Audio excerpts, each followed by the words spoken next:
नमस्कार, मैं विवेक कुमार। उन्नति का शिखर छूने के बाद भी अगर आत्मा अधूरा महसूस करे, तो शायद जीवन के अर्थ को नए सिरे से परिभाषित करने की आवश्यकता होती है। यह पंक्तियां आईआईटी मुंबई से एरोस्पेस इंजीनियरिंग में डिग्री हासिल करने वाले अभय सिंह की कहानी को पूरी तरह सार्थक बनाती हैं। अभय, जिनकी यात्रा विज्ञान और आध्यात्म के संगम का प्रतीक है, आज महाकुंभ में अपने संत रूप में चर्चित हो रहे हैं। हरियाणा के झज्जर जिले से ताल्लुक रखने वाले आईटीएन बाबा की उत्तर प्रदेश के प्रयागराज में चल रहे महाकुंभ से चर्चाओं की ऐसी आंधी चली कि देखते देखते ये सोशल मीडिया पर वायरल हो गए। अभय के पिता कर्ण सिंह वकील हैं और झज्जर बार एसोसिएशन के प्रधान भी रह चुके हैं। ऐसा नहीं है कि अभय सिंह ऐसे ही बाबा बन गए। इस युवक ने कनाडा जाकर एरोप्लेन बनाने वाली कंपनी में काम किया, लेकिन इस दौरान भी कहीं न कहीं आध्यात्म के प्रति झुकाव रहा। बचपन से ही विज्ञान और ब्रह्मांड के रहस्यों में गहरी रुचि थी। यही रुचि उन्हें देश के सबसे प्रतिष्ठित संस्थान आईआईटी मुंबई तक ले गई।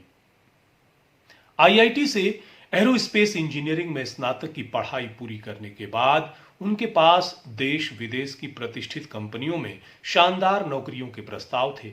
अभय के सामने एक सुनहरा करियर, उच्च वेतन और समाज में एक ऊंचा दर्जा पाने का अवसर था।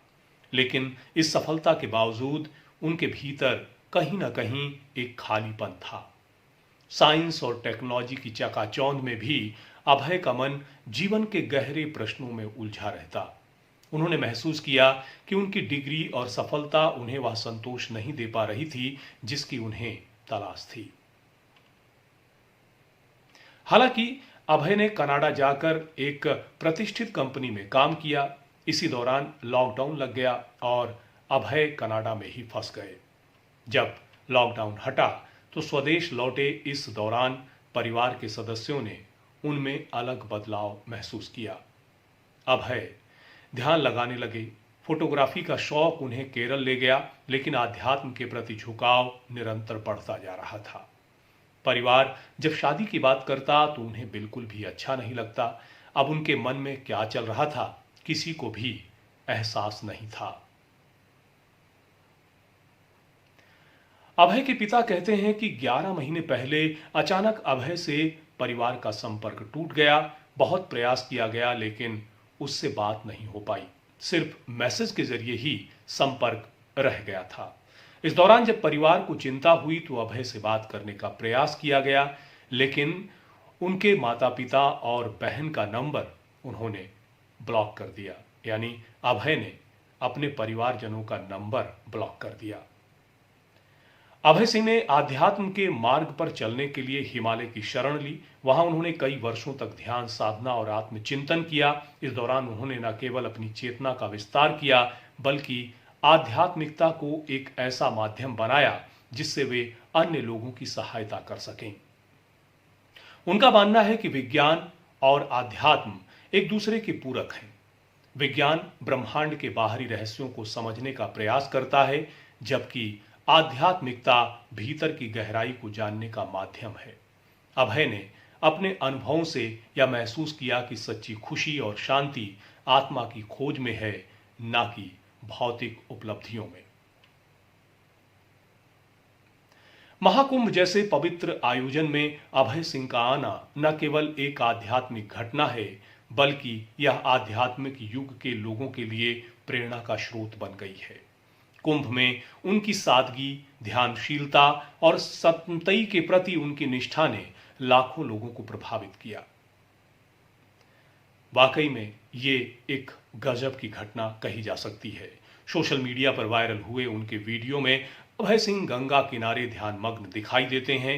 उनका संदेश स्पष्ट है, सफलता केवल भौतिक संसाधनों की उपलब्धि नहीं है।